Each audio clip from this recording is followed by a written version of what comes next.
My name is Jason Lando, and I'm a commander with the Pittsburgh Bureau of Police. I'm Dr. Stacy Flint, and I'm with Garfield Jubilee. Today, we are at the Garfield Jubilee Association, and we're doing one of our sessions that we call Youth Connections. And it's an initiative that we started a couple years back where we bring small groups of youth and police officers together in a non-threatening, non-enforcement setting so they have a chance to get to know each other a little bit better. So it's a great opportunity for my students because they get to see the officers in a different light. They get to see them as normal human beings that have a heart, have compassion, and want to help the community. So it's different than when they're on the street corners and they can't really engage with them properly. They see them in a different light. So what you're about to see are a few clips from today's session. We hope you enjoy. So what we're going to do is we're going to start off with all of our young people in the room, all of our Garfield Jubilee members. We're going to go around the room. You guys go first, and just tell me your name, the neighborhood you're from, and one interesting thing about yourself. Richard, East Liberty, and I like to draw. I'm Tony. I'm from this neighborhood, and I play video games. Play video games? What's your favorite video game? Any kind. You Fortnite? You Any like kind. any kind. So now we're going to go around the room, and all the guests for today will introduce themselves. I'll start. My name is Jason Lando, and I'm with the Pittsburgh Police, and I'm the commander of the Narcotics and Vice Division. Sue Hillen. I work in Zone 1, North Side, and I like to travel. My name's Naive, I'm Zone 5, and English is not my first language. All these officers here volunteer, and they do them because they care, and they want to have better relationships. So if we encounter each other out in the street, it's a positive encounter, and it's not something that's going to go sideways and be really ugly, and then someone's on the national news because there was a very unfortunate incident. So that's why we're here today. So after this, I got 2 English, 4 English, but 2 English. He might have, yeah. He's real tall. What about the mom? Is she tall? She's, but he might have to She's go like right. 5'2". Change scenes and do all that kind of stuff too. If you get a video. We give her something and she doesn't like it, like she'll drop it. This one that you, because like when I was thinking we went to all these different places, I've only did once trying to go to D. You want to go?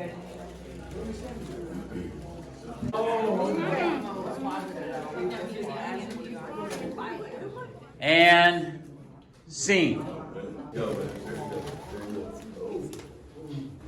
That one. What's that smell? My cologne? Smells like a little marijuana. It's called Let Him.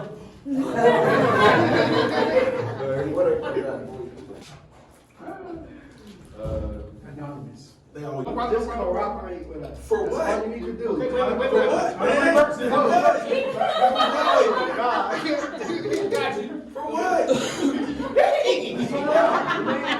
I got my hands on the wall right here. How did it feel when you walked up to them? What was going through your mind when you walked up to them with the information that you had, from the call? It was little to go off of. Little to go off of? Yeah, a little to go off of, and I was trying to see which way I could approach them in the best way without making it seem weird, I guess. All right. Did you explain to them what the reason was for the stop? Did you identify yourself? Hey, this is Officer so-and-so. This is why I'm stopping you, or did you just go right in and? I guess kind of explained it. This definitely wasn't to point out anything you guys did wrong because you're not trained, but it's just to give you guys a little bit of an idea of what our officers go through every day.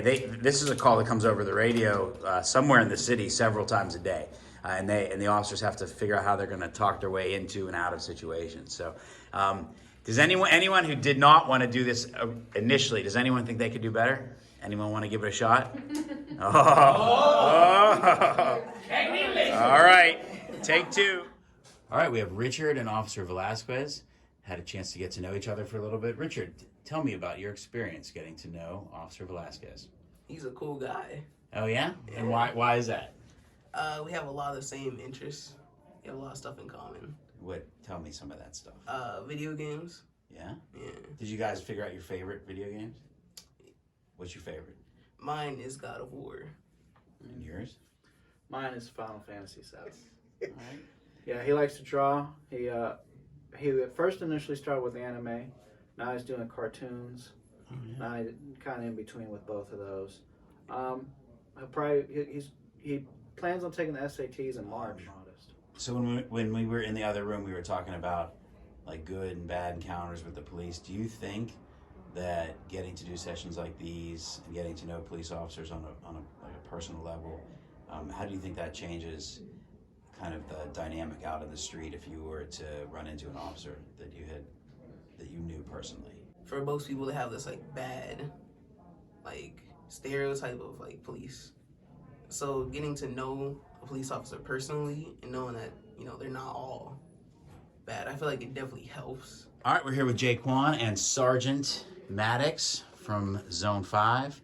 Jaquan, what was it like getting to know the Sarge? He likes a lot of stuff I like. Like we get along. All right. All right. Sarge? Yeah, Jaquan, me and him, we like wrestling, music. Seems like similar music interests. We've kind of swapped some band names with each other.